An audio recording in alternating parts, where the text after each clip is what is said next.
I don't know about you guys, but I really like psychological horror games.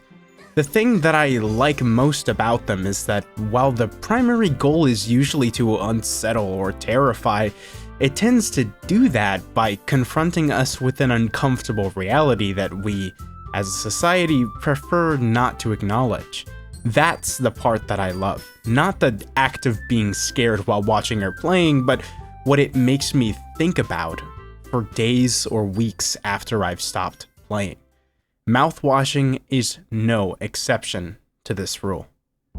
For those who don't know, Mouthwashing is a 2024 indie horror game developed by Wrong Organ and published by Critical Reflex, the same company that published Buckshot Roulette. Despite its intentionally archaic graphical fidelity and a limited runtime of about 2 hours, it's still a ridiculously rich experience that confronts you with a lot of different themes. It's a game about greed, isolation, fulfillment, ignorance, responsibility. But most of all, it's a game that moved me to my core, so much so that I immediately knew I wanted to talk about it on this channel. If you've clicked on this video without having played the game yourself, I really want you to go on Steam, buy it, and play it. Please. That being said, if you can't, or simply don't want to play it, that's perfectly alright. This video is an accessible discussion of the game's story and themes that can be watched by anyone. For those who have played the game, but maybe haven't engaged too heavily in any discussion, buckle up, because you're about to realize just how much you might have missed. In this video, I'm gonna talk about how Mouthwashing perfected psychological horror.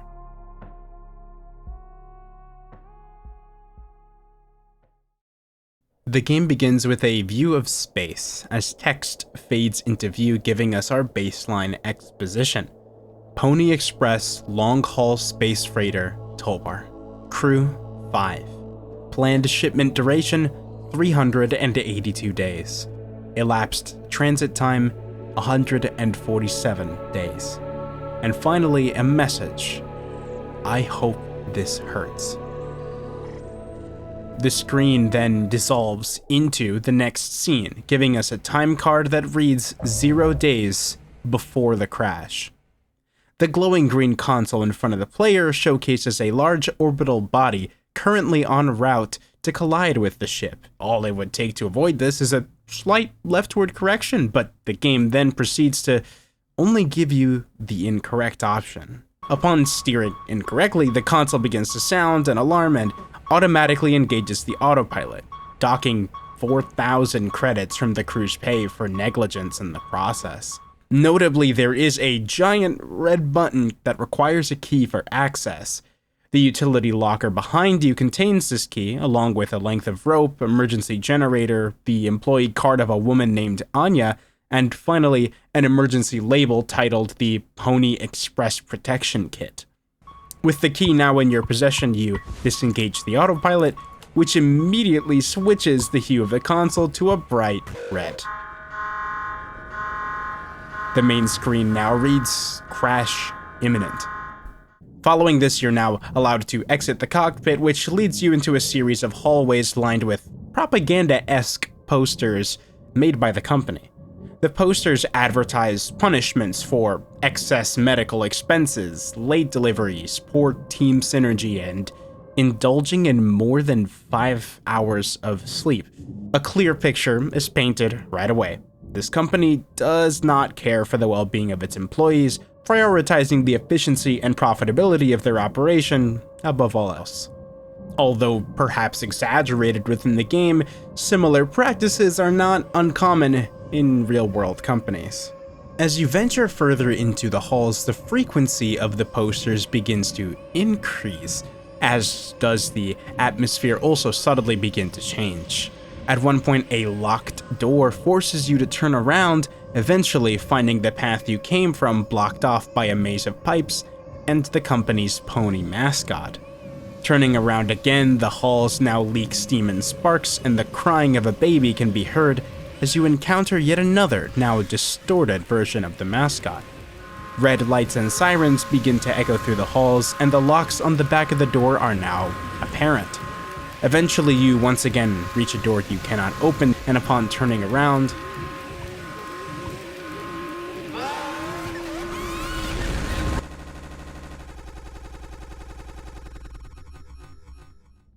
the game jumps forward to 2 months after the crash. We sit at a table, observing a conversation between 4 of the survivors, and assuming the role of a man named Jimmy. The other 3 at the table are Anya, Swansea, and Daisuke.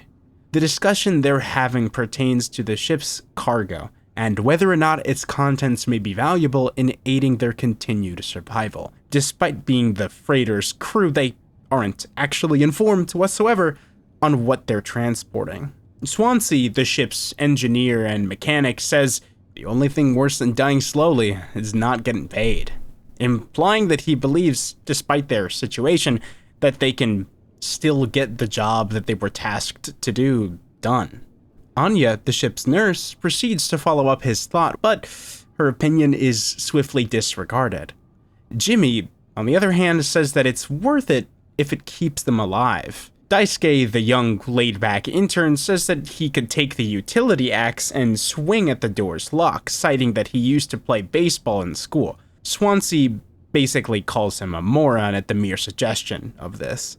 After some more back and forth, they note that even if they wanted to get in, the captain is the only one authorized to do so. Jimmy says that the captain himself isn't necessary, they just need the captain's code scanner.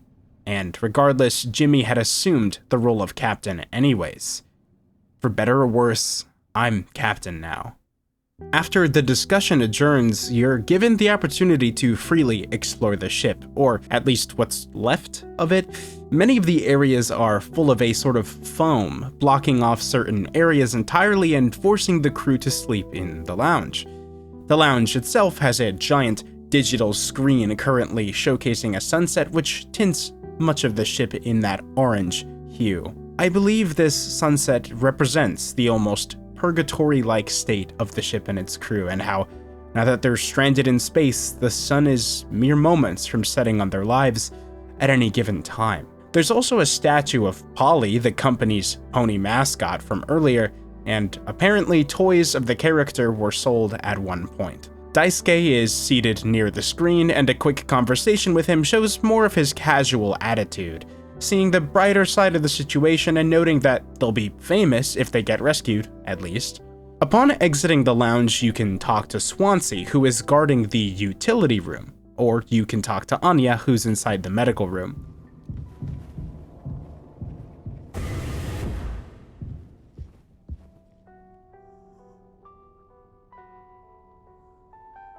That is what remains of Captain Curly. I'm sure it's obvious, but it's kind of a genuine miracle that he's still alive. Jimmy engages in a conversation with Anya, and she talks about how Curly doesn't want to stay still and how she can't stand to feed him his painkillers because of the painful struggle he has during the process.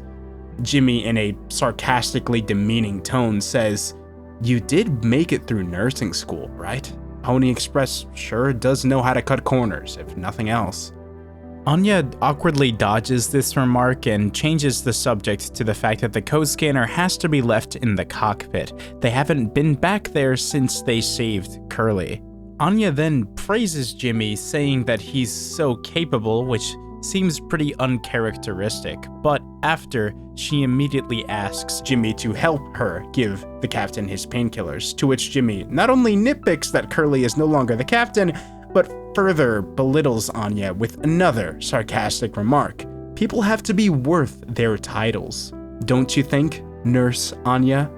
Despite the clear dissatisfaction with the situation, he still insists that he'll handle it himself, and Anya rushes out of the room at the sight of Jimmy forcefully feeding the medication to Curly.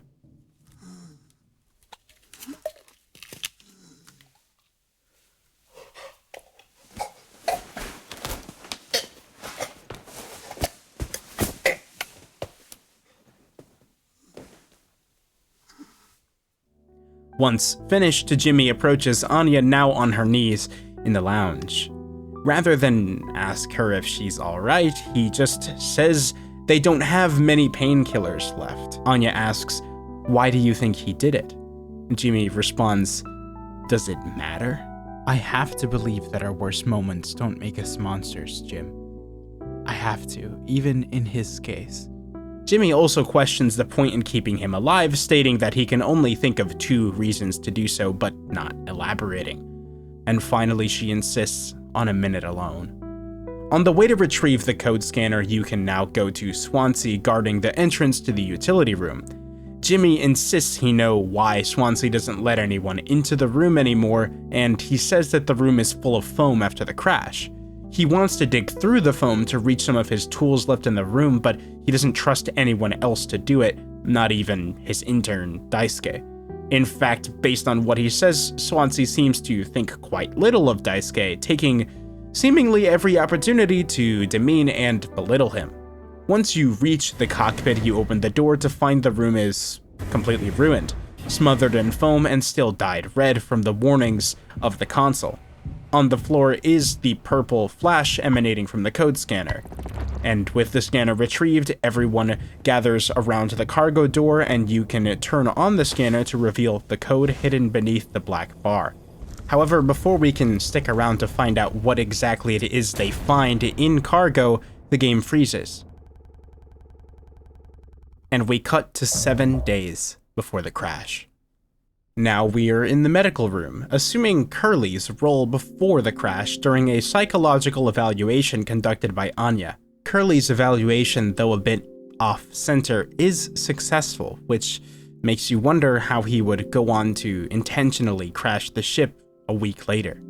The only eval Anya has after his is Jimmy's, which she doesn't seem to look forward to doing, seeing as she has to write things like, "I have found myself sexually excited at the sight of cartoon horses." Curly offers to take the responsibility of doing Jimmy's evaluation off her hands, and at the end of the conversation, Anya gives Curly a note that she got from Swansea, which says, "They can't expect me to perform miracles." And with that done, you can now roam the ship in search of Jimmy and Swansea. Seeing the lounge in its normal state is a stark contrast to what we are already familiar with. The screen displays, rather than a sunset, a calm blue sky, and there's not a bit of foam to be seen. Except in the utility room, which is where Swansea and Jimmy happen to be. Jimmy and Curly engage in a brief conversation where they note that something's always wrong in the utility room and that the ship's starting to show signs of age. Curly also notes that Daisuke was added as a last-minute 5th crew member and how he regrets not making a bigger deal out of it. Finally, Jimmy says that they could just close the door and ignore the problem, or Curly could intervene. So, with that said, Curly intervenes. And once you actually check out the situation, we see Daisuke trapped in some foam, with Swansea angrily berating him for trying to fix the dangerous, broken vent and triggering the foam in the first place. The captain is required to unlock the utility axe to rectify the situation, so that's what Curly does. After you free Daisuke, Swansea continues to tell him that the vent is off limits as it's broken in basically every way possible, and he could be, in Swansea's own words, impaled, electrocuted, and cooked. Daisuke notes that he was only trying to fix it because Swansea's too big to fit in the vent to do it himself. And Curly tells Swansea that the foam could have damaged the emergency cryogenic pods. He can't let something like that happen under his supervision again. Daisuke might be a clumsy intern, but he's still Swansea's responsibility. Now that the problem is fixed, Jimmy and Curly decide to perform the final evaluation in private in the cockpit. However, once you pass through the doors of the cockpit, you're met with a comically long set of stairs that is clearly not normal. At the end of the descent, another door leads you to a drop-off in a giant dark room, and upon falling off the ledge, you land in a giant ocean of unknown crimson liquid. The sky then turns into a sea of stars, but before long the serenity of the environment vanishes as a strange noise is heard.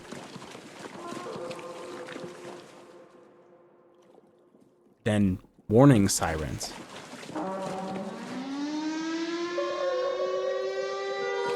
ladders rise from the sea. Finally, a massive star looms overhead, fading the screen into a bright white.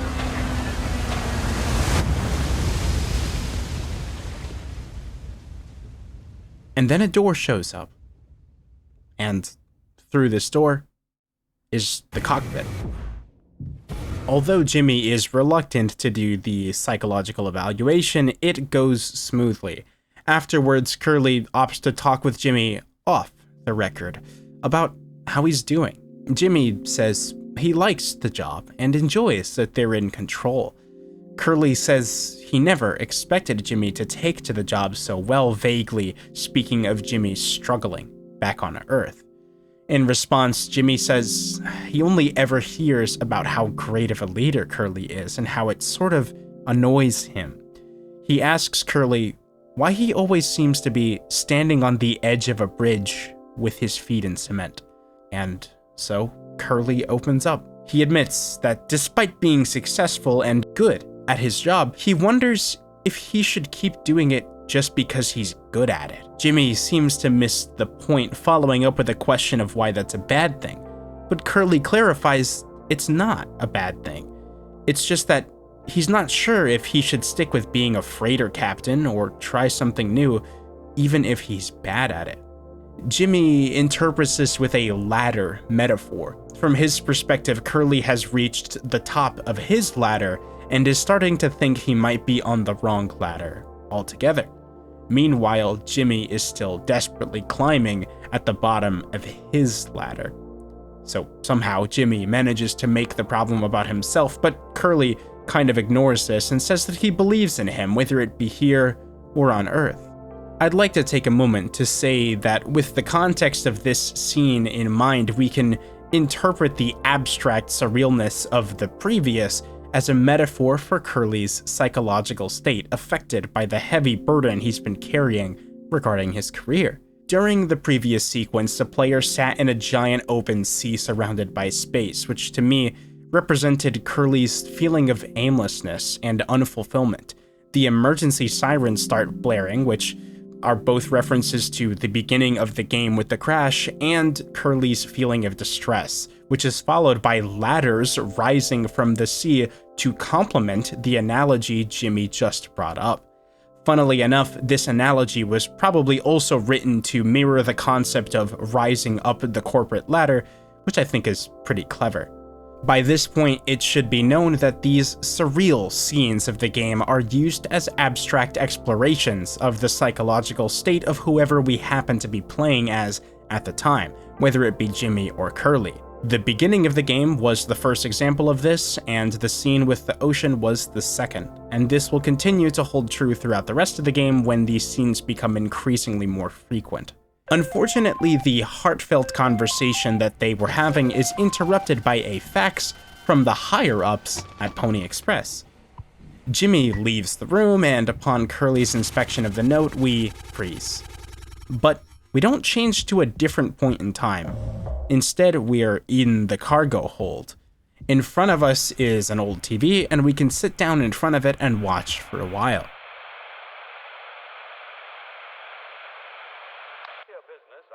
The first channel has an old cartoon advertising the benefits of working for a business operating at a steady profit. These benefits include job security, comfortable working conditions, high wages, first aid and health protection, accident and life insurance, maintaining a savings account, and time off for vacation and leisure. While that sounds great, let's be real for a second. Corporate greed generally makes these exact circumstances, at least all-encompassing, impossible. This is straight-up capitalist propaganda, and considering the era in which it was made, that's not surprising. The game has already done plenty to show us why capitalism can be bad, and it's only going to get worse from here. This sentiment is echoed again in a cartoon about a strange miracle drug called ism, and the next few channels are immediately less relevant, but eventually we switch to a brand advertisement. Dragon Breath brand mouthwash. And then we freeze.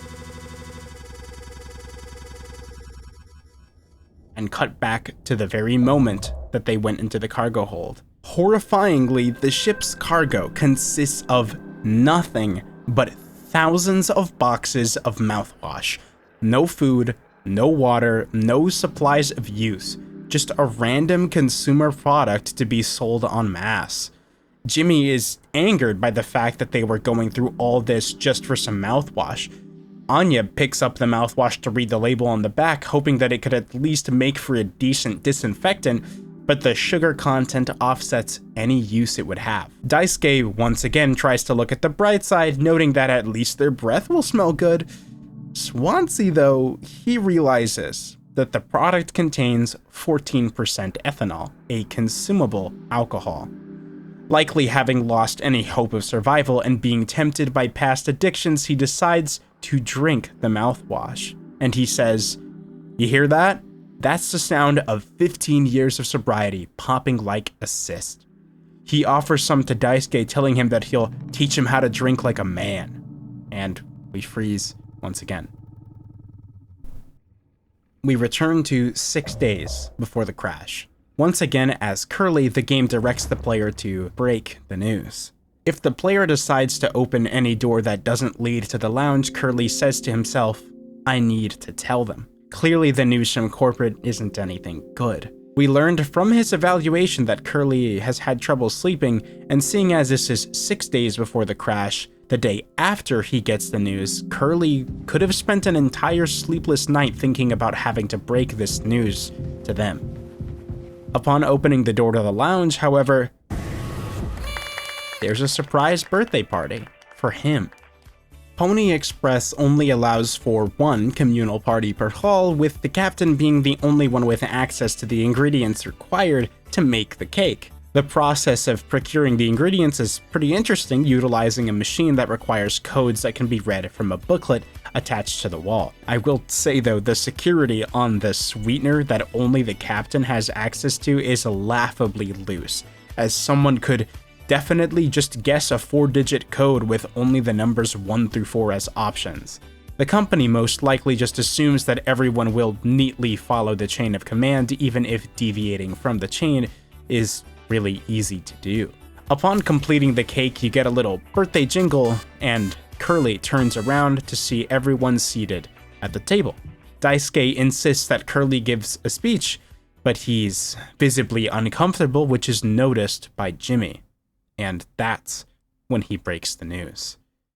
We don't get to actually hear what Curly read from the letter, but we receive plenty of context from the ensuing conversation. Swansea says that Pony Express is finally kicking the bucket, clarifying that the company was one of the last to use manned freighters that existed. Anya despairs that she has no savings, which is unfortunate, but the company doesn't care about her or anyone on the crew. It isn't uncommon for people to be abruptly laid off by companies they work for, whether they were prepared for it or not, and this is an example of that. In fact, the news wasn't even meant to be given to the crew until the end of the trip, but Curly couldn't bring himself to do that to them. Jimmy, on the other hand, takes his frustration out on everyone else, telling Curly that he got exactly what he wanted. An easy, guilt-free escape from the high-paying prestige that Jimmy so desperately wanted for himself. He once again demeans Anya, saying she, quote, never got into medical school because she's, well, let's be real. As per the trend, he doesn't explicitly say anything bad about her, but he implies it in a rude and sarcastic manner. He notes that Swansea's old and probably doesn't have many years of work left in him anyways, but Daisuke, on the other hand, is fine because Mommy and Daddy have him covered. Technically, we don't know exactly how Curly feels about all the thing that Jimmy says to him now, but to me, it does seem like a misconstruing of his feelings. But to the crew who wasn't there to witness their private conversation, I'd say that this sounds pretty bad. Curly tries to defend himself, saying he just didn't want a life in a place he felt like he had to escape, which clarifies what he was really trying to get across. Jimmy straight up tells him that he's wrong, and that he was actually trying to say he wanted to leave everyone else behind to do this terrible job so he could move on to bigger and better pastures. and how Curly couldn't frame it to himself in a way that kept him as the hero. Now, let's stop for a second and think about this with all of the context. It's quite ironic because the cartoon we just watched in the previous scene promoted working for a business running at a steady profit, citing benefits like a savings account, job security, life insurance, and time for leisure. But we know both through the posters in the ship and because they've just been suddenly laid off that Pony Express does the complete opposite of everything that we saw in that cartoon. While it is technically true that working for a profitable business can lead to these described benefits, actually making that happen is easier said than done, as companies will almost always prefer to maximize profits to fill their own pockets, as opposed to giving employees practical benefits. And in this scene, we see exactly how destructive these practices can be. To me, this sequence also shows Curly's true feelings towards the job. It feels like he just doesn't really like it. I mean, how could he? He's stuck managing 4 isolated people, stranded on a tiny ship in space for over a year with hardly anything to do, nothing to eat except for canned food and literal sludge packets synthesized into garbage that he himself likens to mockeries. And he's not even allowed to sleep for more than 5 hours at a time, leading to chronic sleep problems on top of all of that? He's stressed, he's tired, and he's unfulfilled. Who cares if he's good at it? Who cares if it pays him well? It fucking sucks, and he's allowed to feel that way. But Jimmy simply doesn't understand this, as someone who has yet to feel the weight of the responsibility and only longs to be in that position because it pays more and it sounds nice. Finally, Jimmy tells Curly to cut the cake, sarcastically giving a toast to the twilight cruise of the Tulpar and to the captain and his new prospects. Upon cutting the cake, it freezes once again, and we cut forward.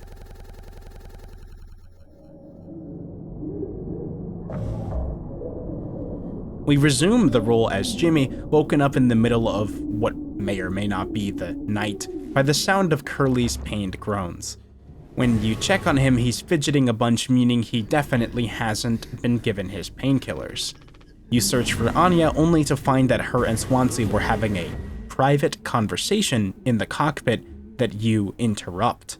Upon realizing you're there, she hides her face, and Jimmy asks if she was crying, to which she says she's fine. Jimmy tells Anya she forgot to feed Curly his meds, and although she offers to do it, Jimmy kind of forcibly takes the job off her hands, which is similar to what he did the first time around. Suspiciously, Swansea is also holding the axe, to which he just says it's a force of habit. Clearly, Anya and Swansea were having some secret conversation in the cockpit, and although we never know explicitly what they talked about in there, we will get more information in the future. With that, Jimmy goes off to feed Curly his meds, and once he gets there, he angrily vents his frustrations to Curly, sarcastically thanking him for putting him in the driver's seat, even though that's kind of what he wanted. He then proceeds to give Curly the meds, physically beating him in the process.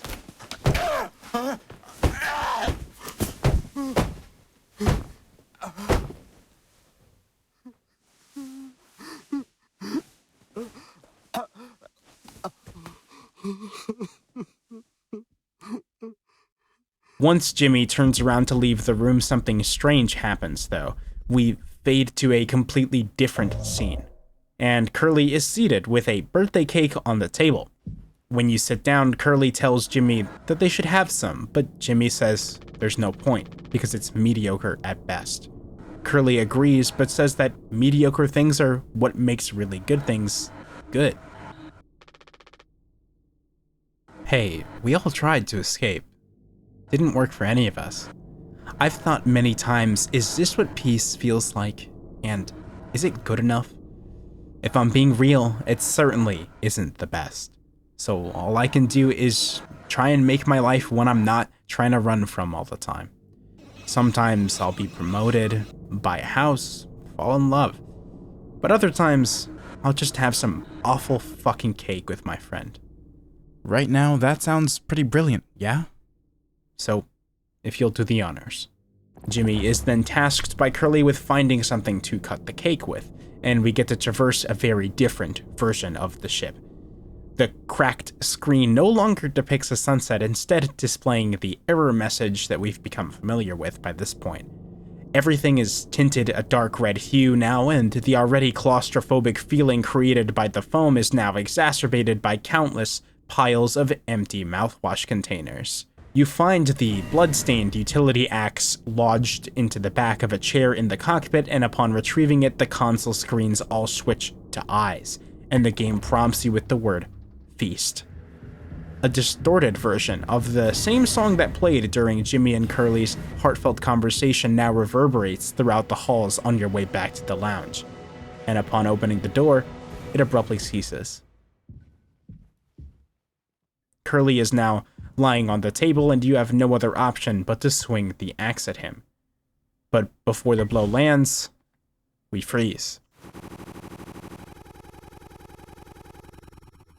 But before we move on, I want to take a moment to dissect what we've just seen. I believe the dialogue here is meant to further cement the themes of the story, as well as showcase how Curly and Jimmy's relationship ties to those themes. In the dialogue, Curly appreciates the value of the mediocre for how it recontextualizes things that are exceptional.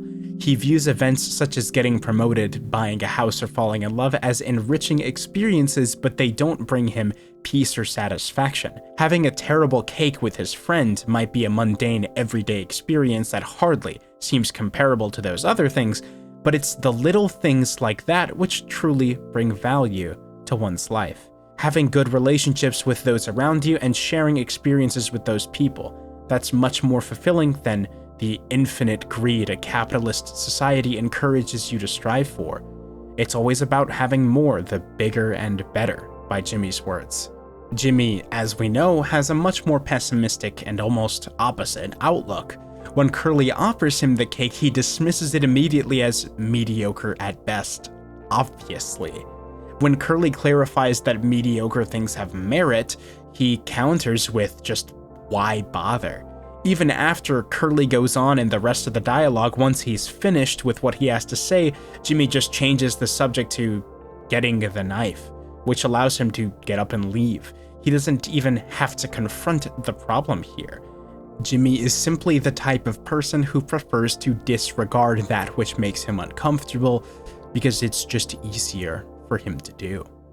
And with the context from this scene, we can even look back at when Jimmy and Curly had their private conversation. The psych evaluation is something Curly views as monotonous. He even gives the same exact answers as the one that he previously did.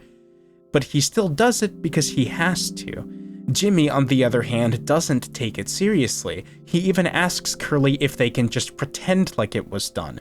The game hardly goes out of its way to show any of the actual content of the evaluations, instead using them as a canvas to showcase Jimmy and Curly's opposite attitudes, and it presents itself very similarly to what we see in this current surreal scene. Afterwards, Curly specifically talks to Jimmy off the record, resulting in the two at least somewhat reassuring each other on some insecurities that they were dealing with. And this is one of those moments I was talking about, an emotional experience shared with a close friend. Ironically, that scene ends with the conversation interrupted by a corporate message. These two scenes are where the game really begins to highlight the dichotomy between our two protagonists. But the game doesn't stop there, so let's go ahead and continue. We return, this time with the instruction to check on the crew. Daisuke is lying on the floor outside the cargo hold, drunk off the mouthwash and face towards the ground. Jimmy strikes up a conversation with him, and in his drunken state, Daisuke opens up. He says, "My mom found this internship for me. Such a slacker," she said. "I don't know, I just never knew what I wanted to be. Never was good at anything. Total screw up. I just hope she doesn't blame herself. Please, just take it. I don't want to look at this stuff anymore." This exchange is tragic for multiple reasons. It really shows us that Daisuke is just a kid, like many of us, he just didn't know what he wanted to do with his life when he was only like 18, 19, 20. Before he knew it, he grew up and the responsibility of contributing to society was forced upon him before he was ready. And now, Daisuke doesn't even have hope that he'll survive. All that's left for him is the hope that his mom won't blame herself for his disappearance. After taking the mouthwash away from Daisuke, you walk up the stairs into the lounge to see Anya and Swansea. When you sit next to Anya, she gets startled by Jimmy and he apologizes. The conversation shifts towards the topic of Anya holding the mouthwash, and she says she's contemplating drinking it, even though it wouldn't fix anything, as much as she'd like it to. Before we get much time to ruminate on what that means, she brings up the fact that not all of the medicine on board was in her office. Some of it is in a backup medicine cabinet stuck behind a thin layer of foam. The reason why she hadn't brought it up until now was because she figured it was too dangerous, but they've kind of gotten past the point where they need to care about that. Jimmy treats the idea as a risk worth taking, at the very least being an excuse to take the axe away from Swansea. Speaking of, Swansea at this time is dancing on the other side of the room, probably drunk out of his mind, and swinging around the axe as he shows off his moves. The ensuing conversation between him and Jimmy is honestly pretty interesting, as it feels like Swansea is both drunk and being rather passive-aggressive. When Jimmy asks for the axe, Swansea says it was entrusted to me by our previous tragically inclined leader. Big responsibility, but you know all about that, huh? Jimmy ignores this and tells Swansea of the plan to get more medical supplies. Swansea says he overheard this conversation and he accuses Jimmy of looking to pull the plug on this party early. When Jimmy responds with, "I'm trying to save us," Swansea seems to get a bit angry and he shoves the axe into the screen.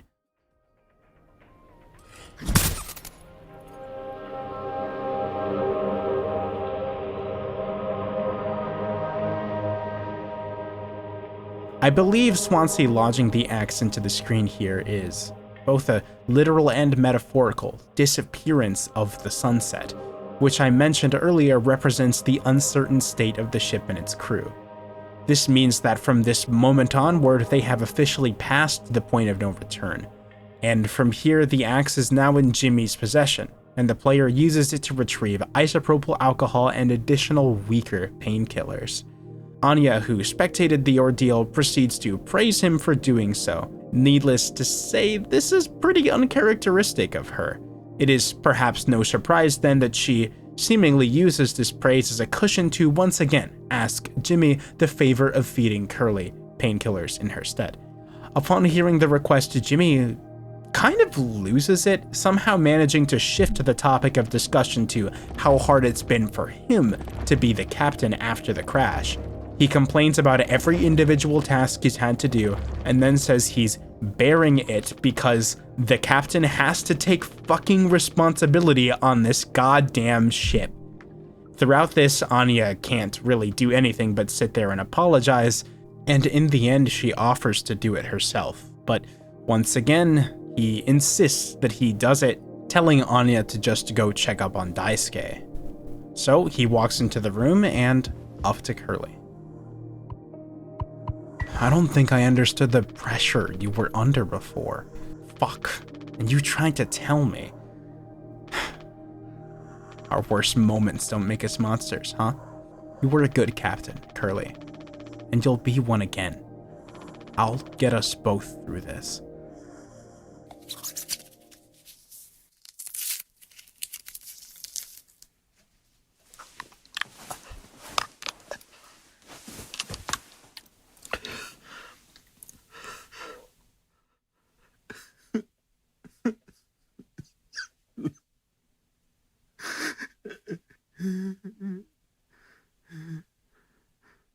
After Jimmy finishes feeding him his meds, the game cuts to a new time frame.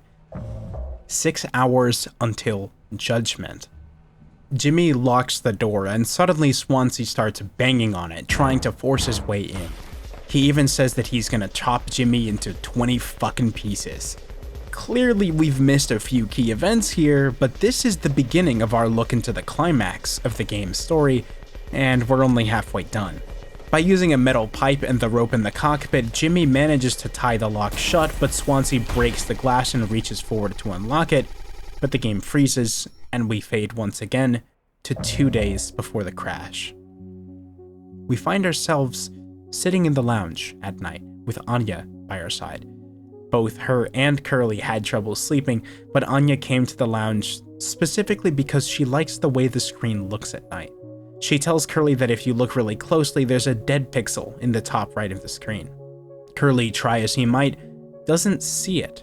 Anya, though, says, "In the back of my mind, it's always there." Curly says he doesn't think it ruins the illusion because he tends to look at the bigger picture. Anya ignores this, asking him how many days of transport they have left. Curly answers with an approximation of 237 days, and when attempting to equate it to months, 8 months. Anya swiftly interjects. She then asks, "Hey, why do you think Pony Express put a lock on the medical room door, but not in the sleeping quarters?" I suppose for the same reason they put a lock on the cockpit. Safety. Let's take a second to consider what we've just been told, within the context of the entire game so far. Why does Anya so quickly respond with 8 months?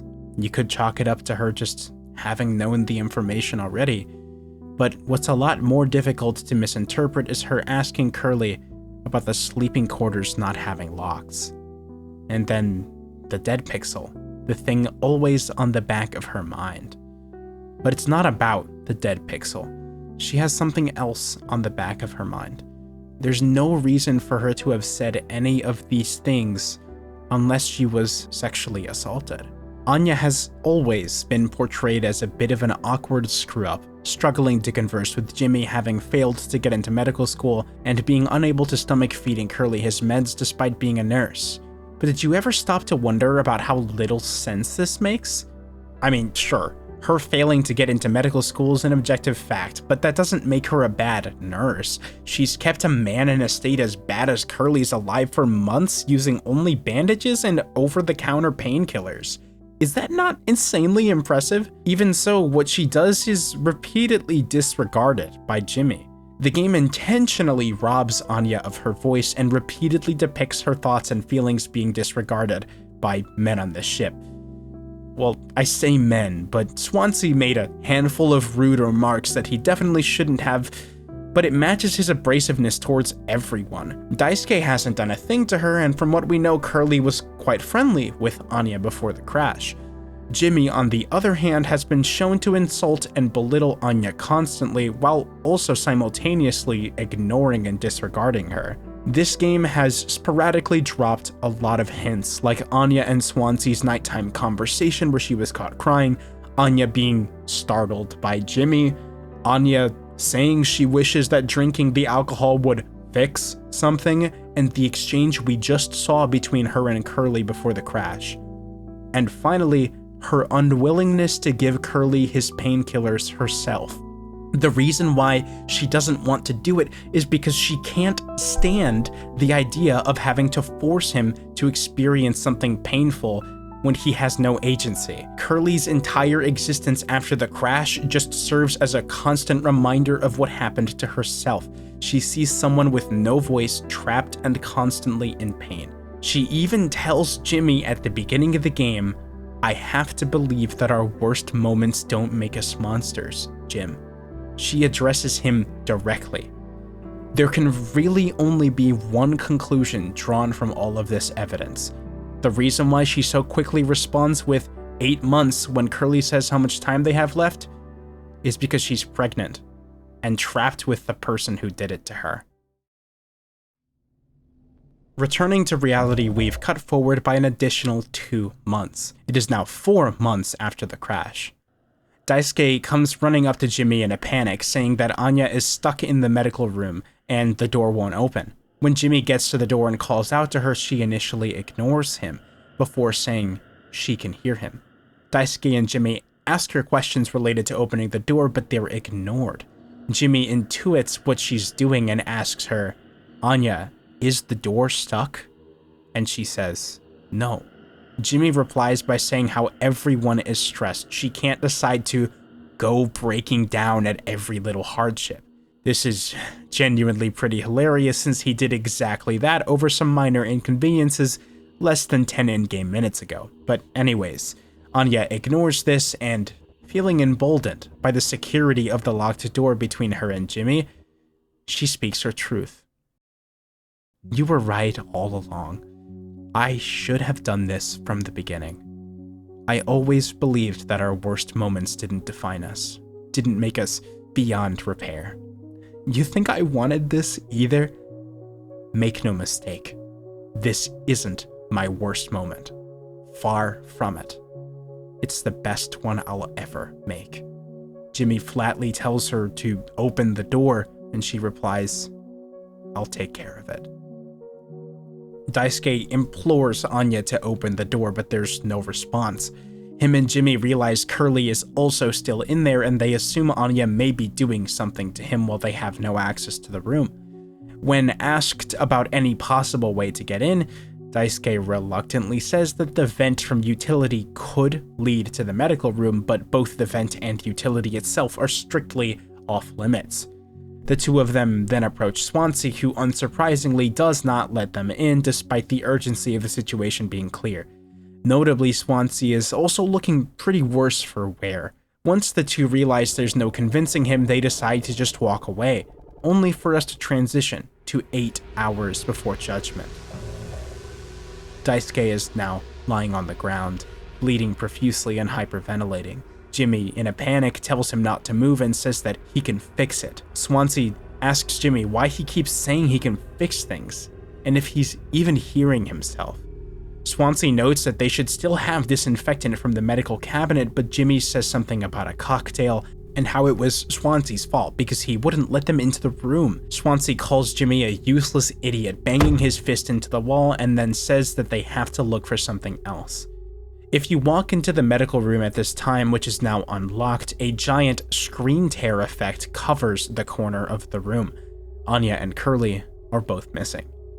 If you instead walk towards cargo, you can see a tombstone with a hibiscus flower on it, likely representing Daisuke, who has very little time left to live. But if you use the code scanner here, it disappears, and you can follow a trail of blood into the room and down the stairs. Pretty quickly, it's evident that this is not the normal layout of the room. The stairs are far too long, and looking around, you can see even more stairs twisting and winding into places that make no sense. Sound bits from the Polly mascot statue can be heard echoing throughout this space, and eventually you reach a point in the stairs where the screen flashes, "Be quiet," and you're transported to a new room. A nearby notepad states, "A blind beast, aimless and restless. You can't run from it." The trail of blood continues on these catwalks, made visible by the code scanner, and following the trail will eventually lead you to a giant hairy mass, which is only visible with the code scanner. If you make too much noise, the sea of boxes below you parts and a deafening roar makes its way in your direction. If you make a mistake, it reveals itself as a giant disfigured pony, the beast the notepad described. Eventually, you find the normal Polly holding a bottle of mouthwash at the end of the trail, and upon taking it, you're transported out of Jimmy's descent into madness and right back in front of Daisuke, now equipped with mouthwash from the cargo hold. Anya has stated that any disinfectant properties it might have are offset by the high sugar content. Fittingly, Jimmy seems to have ignored Anya's advice specifically because he tries to use it anyways. But before we can see what comes of it,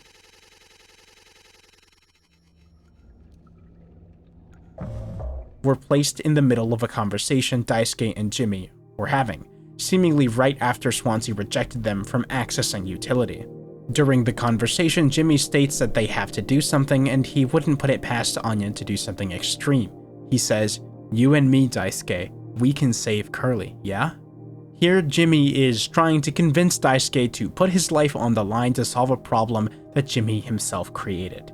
Throughout the game, Jimmy repeatedly pushes the brunt of his responsibility onto others or attempts to just downright ignore it, and Anya's lack of trust in him that led to this situation in the first place is a blatant product of his mindset.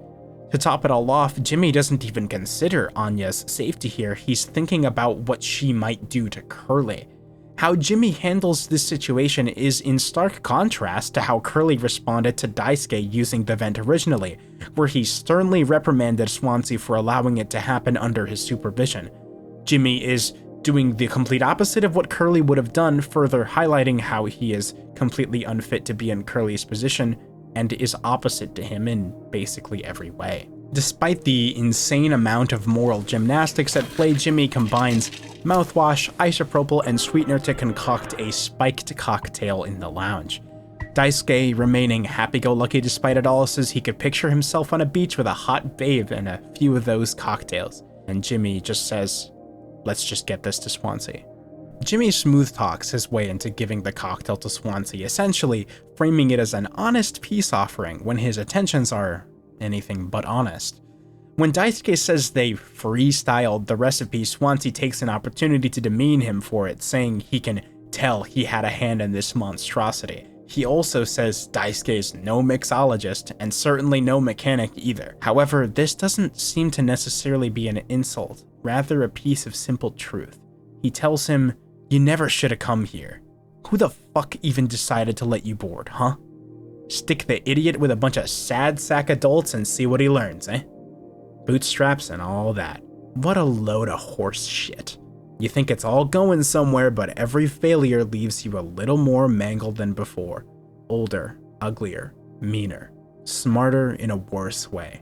Jimmy interrupts with, "Wallowing doesn't suit you, Swansea." He retorts, "I suppose you think we should all be acting like you, our hard-working, esteemed captain. I say, take a load off before the sun finally sets on this party. May we never go to hell, but always be on our way." And Swansea downs the spiked cocktail and immediately passes out in his seat, falling to the ground. Jimmy swipes his keys, and Daisuke tries again to imply that the vent is unsafe and he doesn't want to go back on what Swansea told him to do. Jimmy interrupts him, telling him it's time to be brave and that Curly and Anya are counting on him. But once we enter the room, we see that, despite Swansea's insistence, the room is barely foamed up at all. Daisuke assumes Swansea had been removing the foam by himself and recovered the room, but Jimmy sees through the charade. Only one of the 4 cryogenic pods was left unscathed from the crash, and suddenly it all made sense. Swansea was deliberately lying about the state of the utility room to keep the existence of the sole remaining pod a secret. Jimmy thinks that Swansea was likely keeping it for himself. Getting into one of the pods would equal another 20 years to be rescued, but Daisuke doesn't seem to think that Swansea would do something like that. Noticing that the vent is still intact, Daisuke once again expresses his reluctance, saying over and over that they really should just wait until Swansea wakes up to talk to him about it. Jimmy replies, "You said you could handle it. Swansea taught you well, right? Time to prove it. He'll be impressed when he wakes up, proud. He'll understand why we had to do this. Then he can explain himself. Everyone's counting on you. Captain's orders." This time, his manipulation works perfectly as Jimmy appeals to Daisuke's desire for validation from his mentor, and he reassures him that Swansea will understand why they had to do this. And so, Daisuke lifts himself up and into the vent.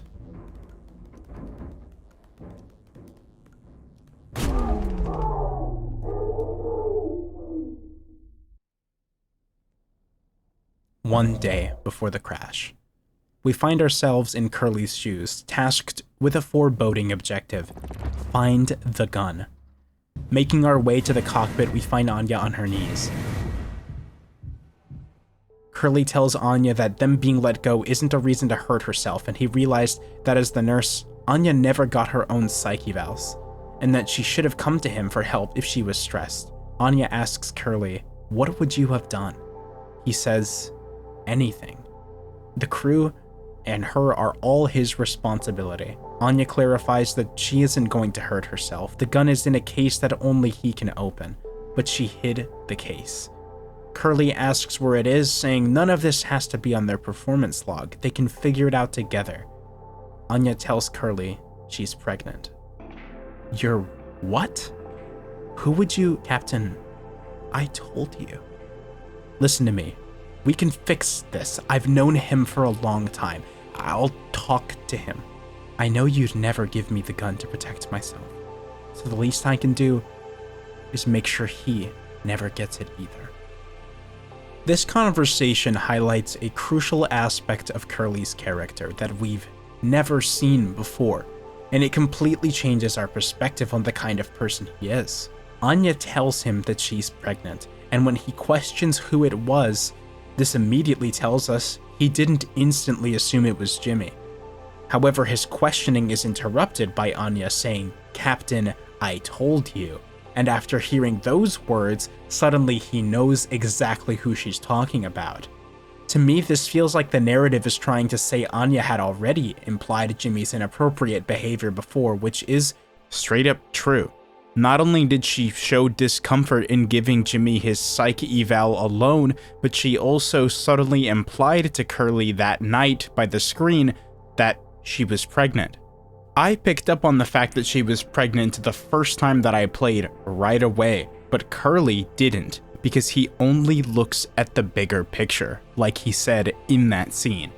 Curly, rather than immediately opening with support for Anya and detesting Jimmy for what he did, says, "We can fix this. I've known him for a long time. I'll talk to him." This simple exchange can be interpreted in a number of ways, but to me, it comes off as Curly being dismissive of Anya herself and the trauma that she has endured. Rather than focusing on her, he says he wants to fix the situation and talk to Jimmy because he's known him for a long time. Even if you give Curly the benefit of the doubt, the best he's done here is to be unbelievably tone deaf. You can't fix being sexually assaulted. Once that happens to you, you're stuck with that forever. In the back of your mind, it's always there. And who does Curly even mean by we can fix this? Who's we? Him and Anya? Him and Jimmy? All three of them? Is this we just used subconsciously to absolve him of the guilt he should be feeling? Aside from being responsible for crashing the ship for reasons still unknown, we had yet to be given any evidence that Curly was anything but an amazing captain. But with this exchange, we see another side to him. He is negligent when it comes to Jimmy. Curly knew when he brought his friend Jimmy on board, he was bringing aboard someone who struggled on Earth, someone who had clearly defined issues succeeding within society. And it wasn't inherently a bad idea for him to offer his friend a helping hand, but he didn't bother to sit down and think about how that might affect the crew of the Tulpar, everyone else. He only looks at the bigger picture. Even if it was out of sympathy, Jimmy was still his responsibility, and so was Anya, and he failed both of them. Whatever conversation he would have with Jimmy after leaving Anya in the cockpit was the only chance at damage control he'd get. With that, Curly leaves the cockpit to confront Jimmy, but we don't see it. Now 6 hours until judgment, we cut forward by 4 hours after Daisuke's accident. Jimmy tells him to sit still, and he echoes Curly's empty words, "We can fix this." Swansea tries to speak to Daisuke, asking if he can hear him. Daisuke coughs violently in response, and Swansea lifts the axe in his hands. Jimmy tells him to stop and not move, but Swansea doesn't even acknowledge him. He says, "It's all right, Daisuke. Calm down." This line of work, you could never have become like miserable old Swansea. What a tragedy. Decades of hauling ass for Pony Express, big mighty bruiser with all his shiny tools. This is where it got me. The good life, huh? I thought you were dumber than a can of paint, always just chewing my ear off about nothing. Useless ray of goddamn sunshine. Not an A student, career workhouse, or force of ambition. Just a damn good kid trying his best. You could have taught an old fool like me a lot. Close your eyes, Daisuke.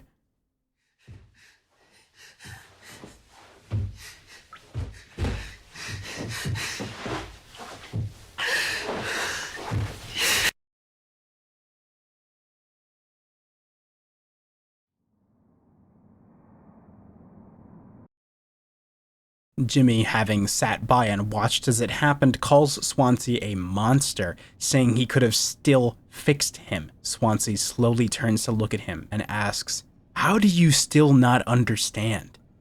It's over. End of the fucking line.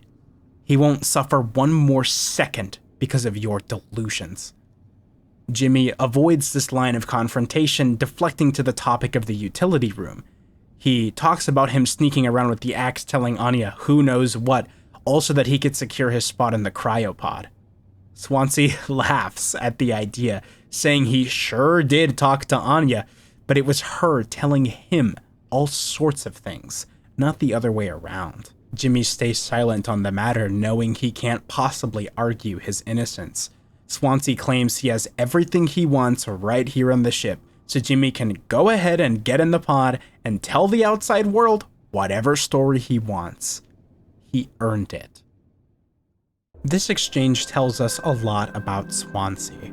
First of all, he has known about what Jimmy did to Anya for a pretty long time now, as that's what their secret nighttime conversation had been about. That's also why he carried around the axe and why he so angrily relinquished it to Jimmy. To me, it's clear that Swansea didn't want Jimmy to have the axe because he stopped trusting him entirely after the conversation that he had with Anya, but he knew that he wouldn't be able to keep it on him because he wasn't the captain anymore. If he had tried to keep it, he probably would have initiated a confrontation that he didn't want happening, at least not at that time. In regards to hiding the state of utility, I would genuinely like to think that Swansea kept it a secret to give the cryopod to Daisuke at the end of it all. This makes most sense to me because he seems completely disinterested in using it for himself once Daisuke is gone. Another thing I wanted to point out is the parallel between Swansea's use of the axe on the screen and on Daisuke. In both instances, Swansea used the axe on, in his own words, a useless ray of goddamn sunshine. That is to say, an impractical sense of optimism in an already unsalvageable situation. The first time, Swansea overhears their plan to get backup medical supplies, but in reality these would only delay the inevitable. The same goes for Daisuke, where Jimmy was so caught up in his head that he didn't realize any use he could possibly be to Daisuke in his injured state would also simply be delaying the inevitable.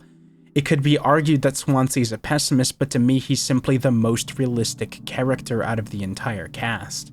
We know now that Swansea cared very deeply for Daisuke, but decades of negative life experiences had hardened him into a cold, abrasive person who had nothing to give someone who contrasted him so much.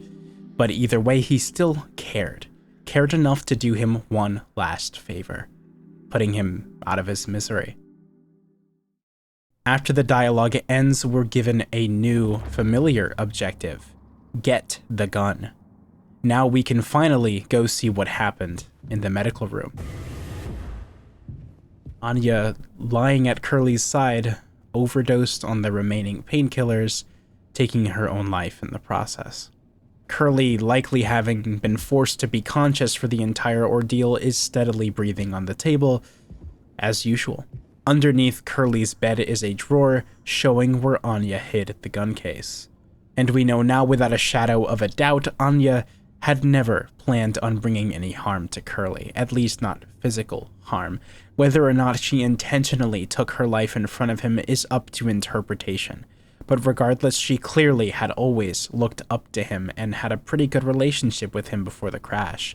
Now, seeing the grisly scene, we can revisit Anya's parting words with new context.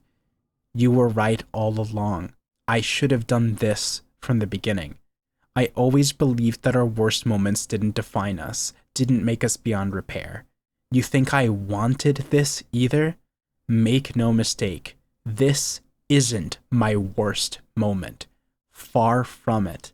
It's the best one I'll ever make. I'll take care of it. From the very beginning of the game, the code to unlock the gun case has been inside the cockpit's locker. However, it was never explicitly said what the code was for, though it was evident that the case was missing. Now Jimmy can use the scanner to open the case and get the gun. And Curly laughs. When Jimmy turns to leave, Swansea is running at him with the axe, screaming his name. And this event ties in with Jimmy locking himself in the cockpit. But before we get to see any more, 0 days before the crash, we find Anya kneeling on the medical room floor. Upon approaching her, she says she told Jimmy she was pregnant. Curly says she should have waited for him, but Anya says he didn't say anything to make it any better. He wasn't angry or anything. He just walked away. Anya then starts to tell Curly she doesn't want Jimmy on the ship anymore, but he interrupts her and says that he needs to find him. Curly then finds Jimmy leaning against the wall outside the cockpit. Jim, I can fix this. What do you think will happen when we get back?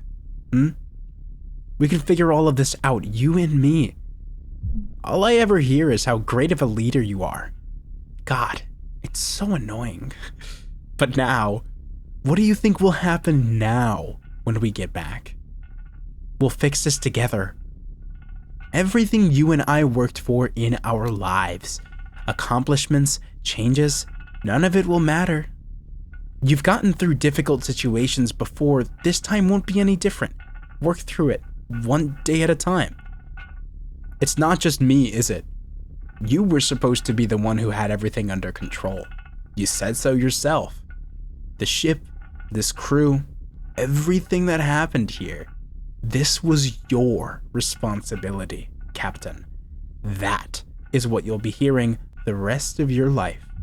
Or this can all be remembered as a tragedy.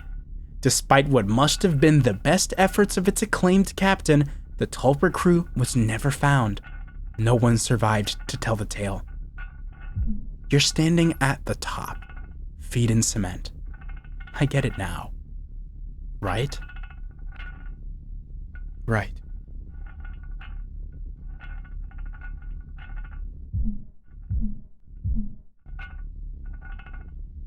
I'll take care of it.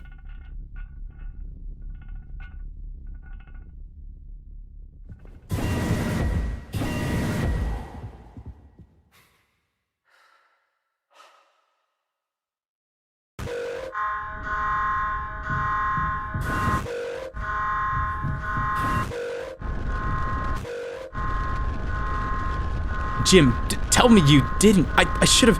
I didn't. What the fuck did you do?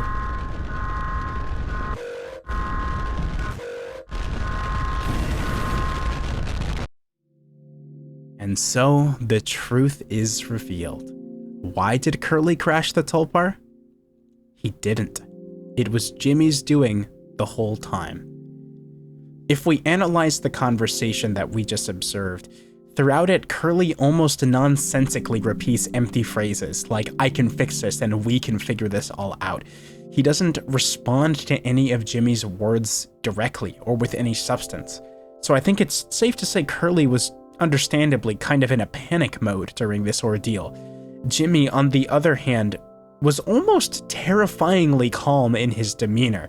He tells Curly that both of their lives will be ruined the moment anyone outside finds out, and he offers a solution of purposely getting into an accident and killing everyone on the ship, remembered as a tragedy. To me, with the way Jimmy talks, it almost feels like his thoughts and ideas here are premeditated, but he only just found out Anya was pregnant. Did he assault Anya just to manufacture this situation? Was it all just because his twisted perspective made him think Curly was leaving him behind, causing him to retaliate in this extreme manner? I think that's up to interpretation. But regardless of Jimmy's true intent, Curly sat there and listened to him spout on and on about how their lives were ruined and how they could frame it as a disaster and have all their problems solved. Curly sat and listened to the remorseless words of a liar, manipulator, abuser, and just scum of a fucking human being that was desperately trying to absolve himself of any semblance of responsibility. And what did Curly do with his last chance to salvage the situation? Absolutely fucking nothing. Curly sat outside the cockpit doors and let it all happen. Then he had the audacity to act surprised after Jimmy actually went and did it. Even though Jimmy ultimately caused the game's events to be set in motion, I firmly believe that there is merit in blaming Curly. During their talk, the phrase "kills 99% flashes briefly on screen multiple times. It's taken from the label of the mouthwash that they were transporting. However, if you read it a bit differently, you can instead read 99% kills. It's essentially saying that 99%, while almost 100, is still technically not complete. As I've said multiple times, Curly only looks at the big picture. He's satisfied with 99%. But Jimmy, the person who ruined the lives of everyone on board, the dead pixel that he didn't notice, that's the 1% that kills. Even though Jimmy essentially says, "It's your fault that I did this," Curly did repeatedly display negligence regarding Jimmy's actions. The punishment for his negligence was what we see him as throughout the rest of the game, unable to really move or speak or have any agency of his own. That was him being forced to take responsibility.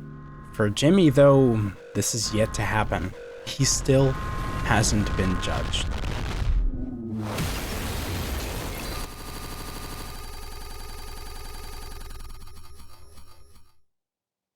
One hour before judgment.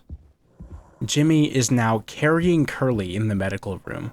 Anya's body is suspiciously missing, but when we go to the lounge, we see that everyone's corpses have been sat down at the table. Jimmy lays Curly out on the table and the corpses of the crew sit up and celebrate Jimmy as captain. Meanwhile, Curly begins to cry in pain while looking at him. Obviously, this isn't entirely real, but I believe it to be the first time the surreal is mixing more fluidly with the real things happening. Jimmy and Curly are the only ones left now, and Jimmy's quickly losing his mind. Right after, as if it were the cake, Jimmy uses the knife to slice through Curly's leg.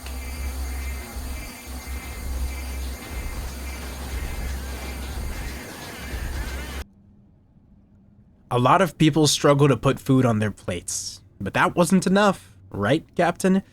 The lowest rung of your ladder is our highest. Until it was all swept from under your feet. Life isn't even worth living at the same level as us. But I forgive you. All of us do. I won't give up on you, even like this. I believe in you. We're going to make it through this. Sometimes we thrive, travel the endless reaches of space, but other times we just have to accept days like these. You taught me that, Curly. Let's eat. Let's survive.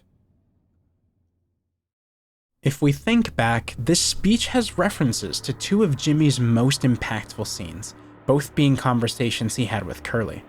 Although the second one was in a surreal space and likely just him talking to himself in his head, I do believe it took place around the events we are seeing right now, and Jimmy even references it directly at the end of his speech. Most of what Jimmy says during this are him repeating things that he's heard Curly say, or talking about his misunderstood perspective of Curly's internal conflict. But either way, this speech is a reflection of the themes that were highlighted previously. In regards to the theme, when Curly discussed it, he was talking in more broad terms about being grateful for little things, such as enjoying a cake with his friend.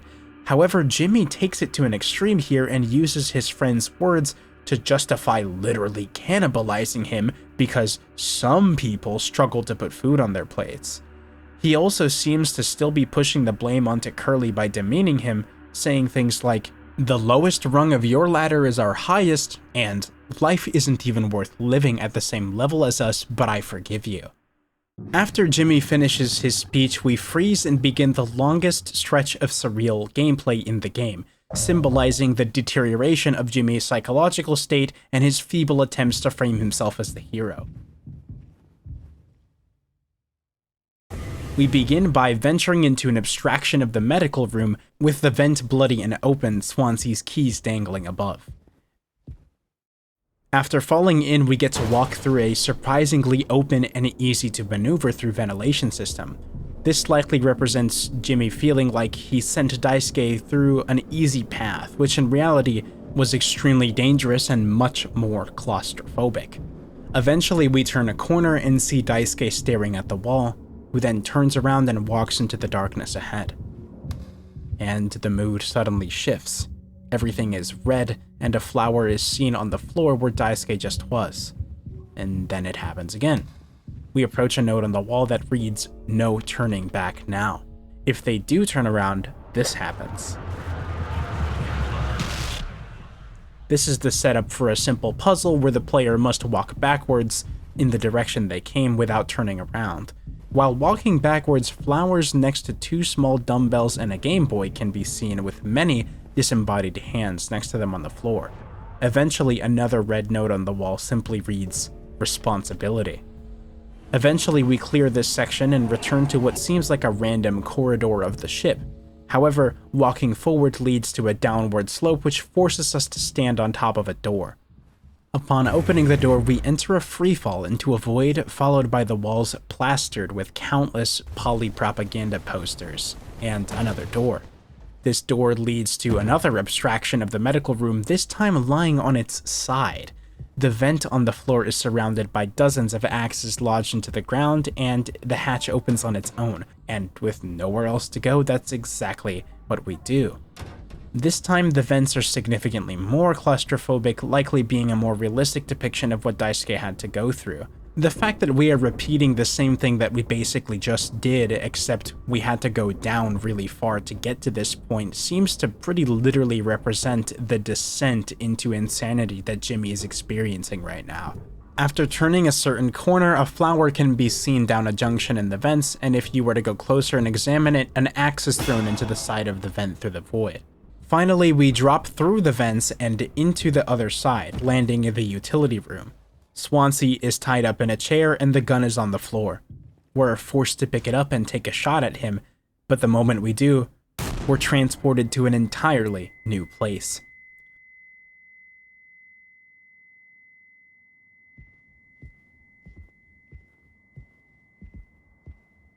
Walking forward, the candlelit path leads to a room with a framed photo of Daisuke, and the bells toll. Now, footsteps can be heard, and out of the corner of your eye, Swansea is running around the cemetery turned maze with an axe in his hand. He begins to chase you, generally remaining just out of reach and preferring to approach you from behind to catch you off guard. This section where Swansea chases you with the axe is likely a pretty direct representation of Jimmy running away from him throughout the halls of the ship to get to the cockpit.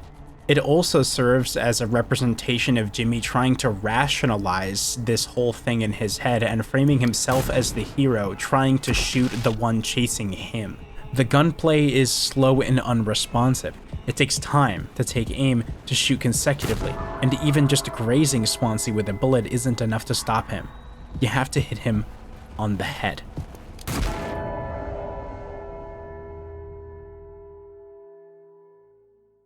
I have something to say, so shut the fuck up and listen. I spent 13 years half cut up to my eyeballs. Drunk, to put it mildly. Then suddenly I saw it, a streetlight shining in my face. 500 gigawatts of the power of God. A vision of my bloated body found in some ditch. Scared me straight. So I got a collar shirt, mortgage, and a credit card. All the things that make a good man. I hoped I could raise my children to be better than their old man. I wanted to believe I was never one setback away from my worst self. But the truth is, discipline, drive, routine. The endless fucking desperation to get shit done. A loving wife, great kids, sobriety? I'm telling you. Accomplishments I'd been chasing all my life never felt as good as I expected when I crossed the finish line. So now that we're at the end, taking inventory, those nights spinning out of my head, sinking into the sofa, broken glass in my palms, bleeding dry, the funniest thing ever. Old dogs laughing and snarling on a waterbed floor, mocking the moon for daring to show its face. All nausea and wreckage and vomit and ugly cruelty. The only problem in the world, an empty bottle. Those were the best days of my life. Yeah, those were the best days of my life. I got nothing to hide, ready to face the music. I can see myself for what I am, but you? A cowardly, selfish motherfucker, and you can't even see it. I should have been able to protect the kid. If I could have done one thing right, I wish it had been to give him one small chance off this goddamn rock. Swansea, I'm going to fix everything.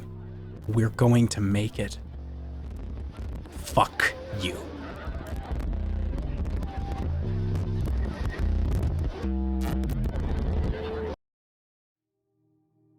It's probably not too surprising to hear, but that is my favorite scene in the game. Swansea is the only character who is given this much of an explicit introspection, and his life story is a perfect encapsulation of the game's themes. In his pursuit of what society defines as a good life, he realized that every time he met a goal, it was always less satisfying than he expected, than it had been set up to be. We're told our entire lives we need to do well in school so we can get a good job and have good money to buy a good house and support a good family. But in the end, that's simply not how everyone wants to live. It's entirely subjective. Our society encourages this conformity to that idea, though. The idea that everyone needs to want the same thing and search for fulfillment through these arbitrarily assigned life objectives that are seemingly thrust on us before we're even conscious that it's happened. It's an endless cycle. After going through the whole thing, he was able to face the truth at death's door. His most fulfilled moments in life were when he was drunk and wasting away, the exact opposite of what society would consider to be the correct thing to do with your life. But to him, that was correct.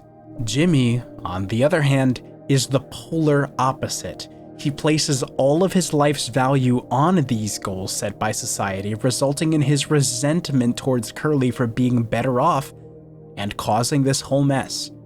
Jimmy is a victim of the system. He's too ignorant to even know it, though.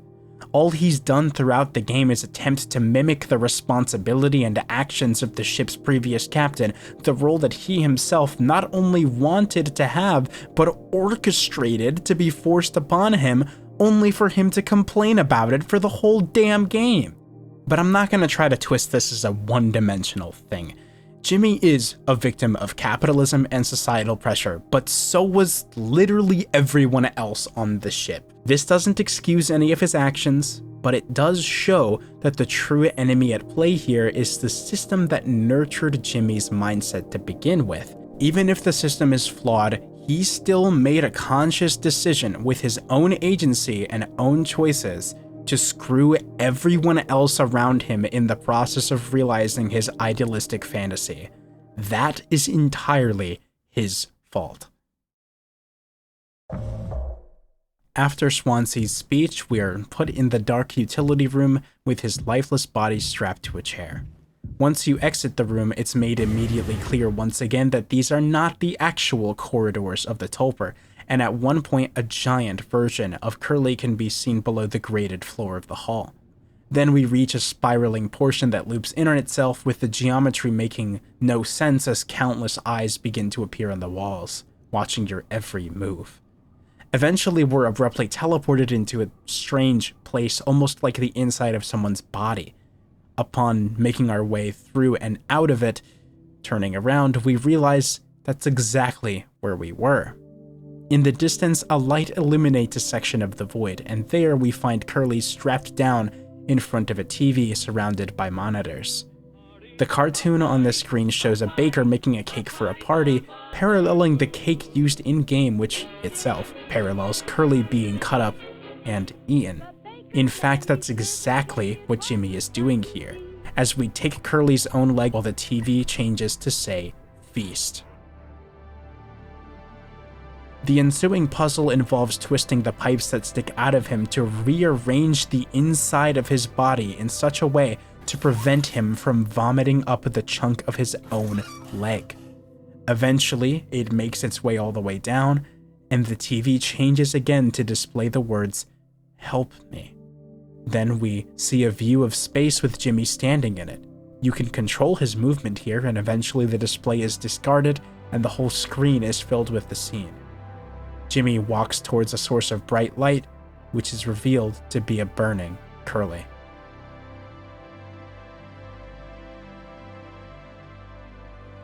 I want to go home. We are home. Why don't you finish what you started? Don't worry, if anyone ever finds us, I'll still be playing the villain. You'll be the better man in the end, like you wanted. I could have stopped it. I'm taking responsibility. No, we can both be heroes. We're a team, just you and me, like we used to be. What happened was an accident. We were trapped. I made a mistake, alright? I'm sorry. I'm so fucking sorry, Curly. No. No. Jimmy is not sorry. Jimmy is in his own head rationalizing with himself.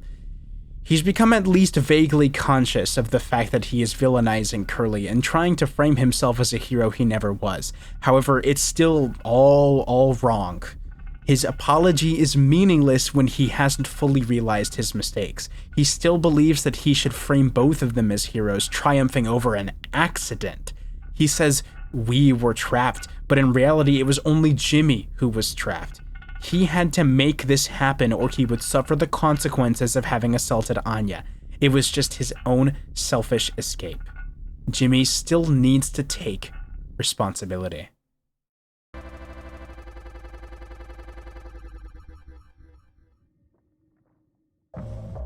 We find ourselves back in the open vents. However, there's a giant fleshy mass in the room and an ultrasound scanner sitting on a table to the right. With this ultrasound, we look around the flesh for a heartbeat that leads us to a fetus with 4 legs and a tail, resembling a pony. And after some observation, it disappears, bringing us to find it twice more. At the end, a baby can be heard crying, and the eyes of the giant lump begin to twitch.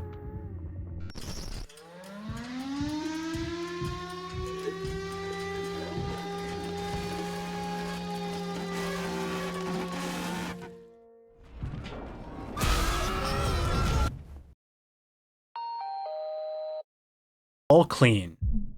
Really gets rid of that bad taste in your mouth, huh? Through wreckage. Through silence. Wash it away. All day, fire fresh.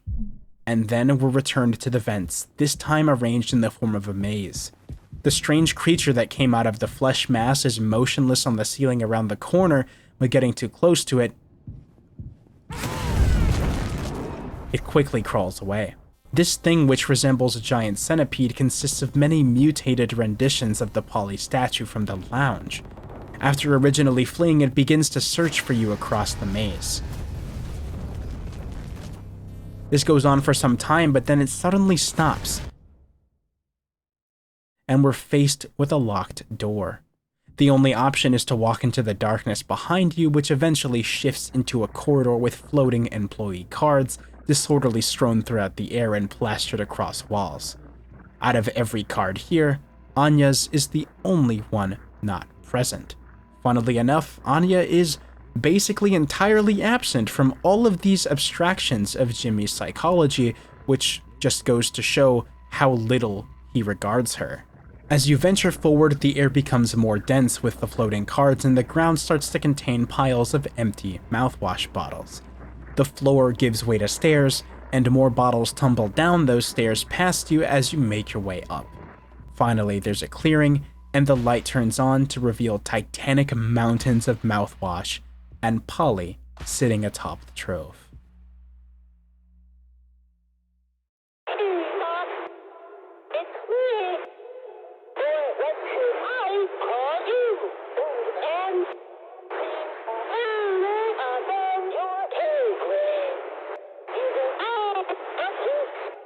Pony Express is dead, and so are you.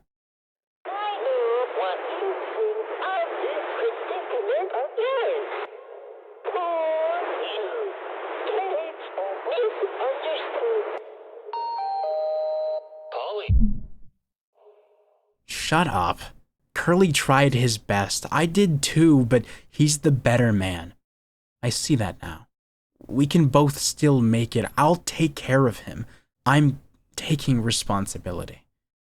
Curly, Captain, I'm so sorry. Yes, I do. I fucked up, but I can still make this right. Our worst moments don't make us...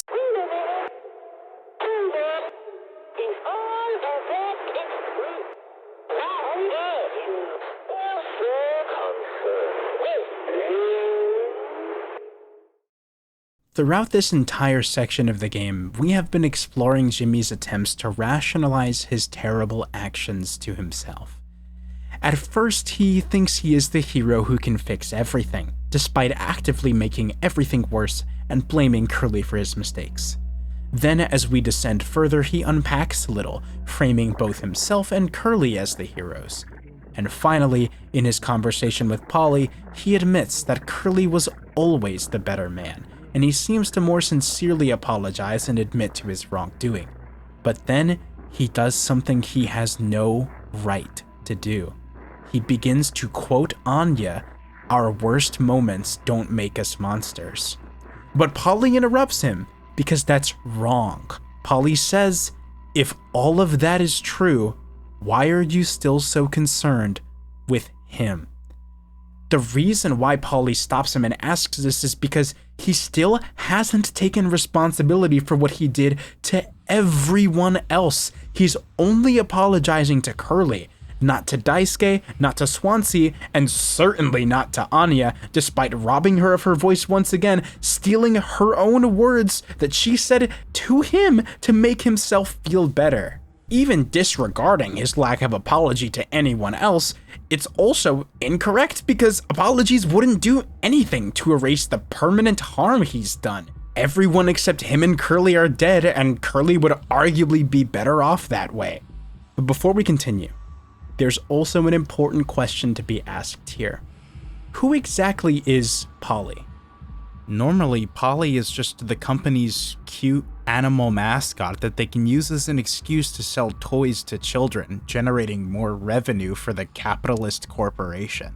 But here in Jimmy's psyche, clearly they take on a more specific role. In order to understand what that role is, we need to go back to the very beginning of the game. Before, we had assumed that we were playing as Curly, but now we know the truth. After Jimmy steers the ship towards the orbital body, he exits the cockpit and we experience the game's very first surreal scene. From Curly's perspective, Jimmy is sitting on the floor with his hands on his head, unresponsive. It is likely that he was in his own head panicking and imagining this scene that we play at this point. The events are simultaneous. During this, Jimmy repeatedly encounters dead ends where his path is blocked off by Polly, and Polly progressively becomes more distorted each time a path is blocked. Simultaneously, the sound of a baby crying can be heard during this sequence, which I noted at the very beginning. We know now that this is all just Jimmy trying to find a way to run away from the consequences of his own actions, but every path he takes leads him towards a dead end and towards Polly.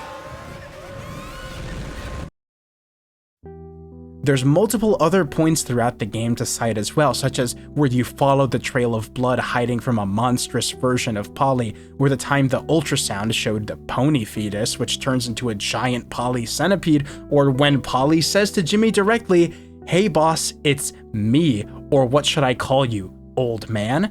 Jimmy then says right after, "Pony Express is dead, and so are you," referring to them separately, despite Polly and Pony Express really being one and the same.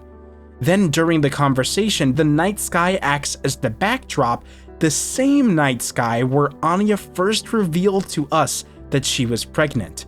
All signs point to it, Polly is the unborn child, which is a manifestation of Jimmy's guilt and consciousness. That guilt represents itself in his mind as the thing that he feels the most guilty for, the consequence of his assault of Anya. And this is tragic that it manifests as the child and not Anya herself. It shows that Jimmy is still disregarding Anya's existence and voice, and he views the resulting pregnancy as worse than the violation that he committed, the sexual assault itself. This is what makes it all the more powerful when Polly interrupts Jimmy trying to quote Anya inappropriately and asks him why he's still so concerned with Curly. Polly is essentially trying to tell Jimmy that he has no right to use Anya's words if he isn't even going to acknowledge what he did to everyone else, especially Anya. It's the child's own mother whose quote he is attempting to misappropriate, and the entire time he's really just in his own head, talking to himself, trying to justify it all. But the truth of the matter is, he can never justify it. 0 hours before judgment, we return to the table. Jimmy picks Curly up and heads towards utility.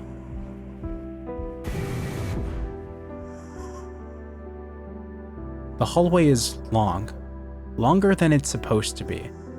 It gives us time to think.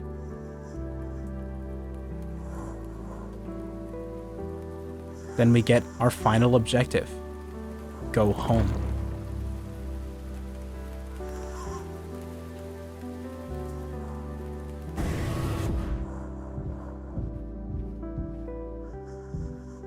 Jimmy places Curly into the cryopod.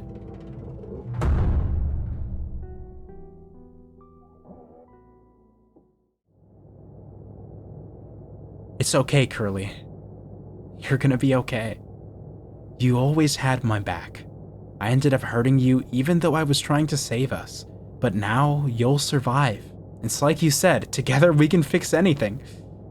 I'm just proud I got to be your friend and co-pilot, Captain. No one can hurt you now. We fixed it. I fixed it.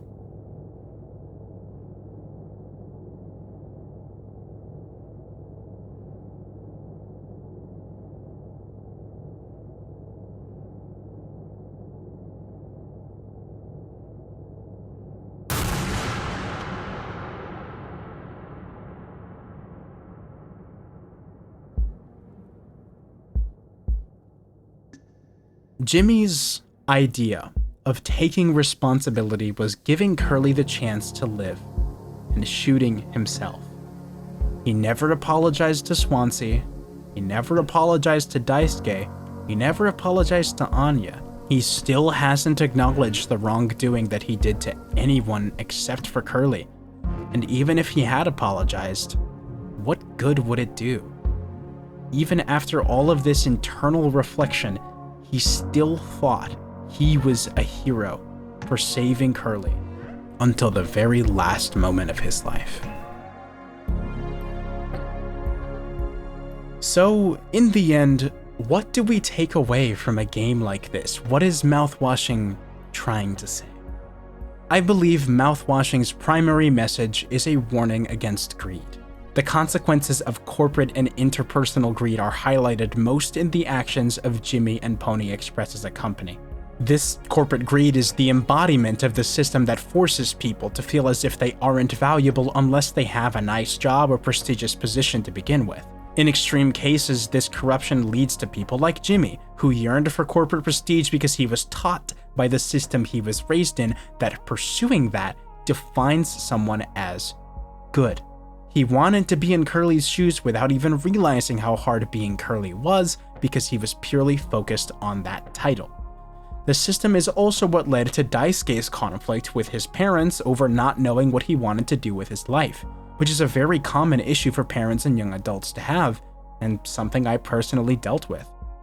This idea is also related to Swansea's entire life story, going from being constantly drunk to what he personally viewed as a pointless Sisyphean pursuit of satisfaction in things like a wife, kids, or buying a house. The system didn't have anything to offer Swansea that truly fulfilled him, at least not as much as he expected.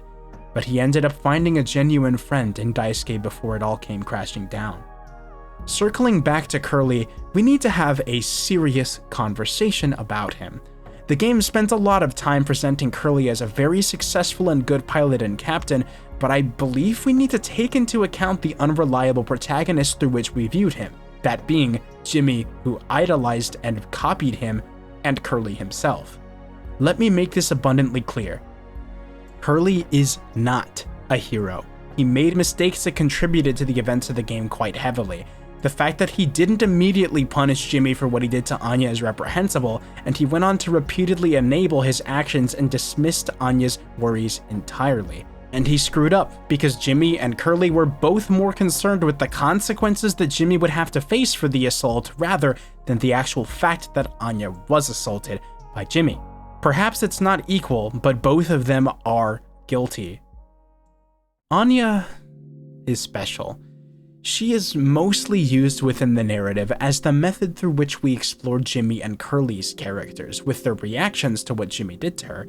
It's almost fitting, as the game portrays her as someone without a voice and simultaneously doesn't give her much of a personality or defining character traits of her own. It's not to say that she doesn't have her own personality traits or a character arc. Jimmy being the protagonist, he is constantly trying to ignore her. She's a pretty good nurse who unfortunately failed repeatedly to get into medical school, but despite those shortcomings, she never gives up. Not even when she takes her own life, and I think that's the most profound part of her character arc.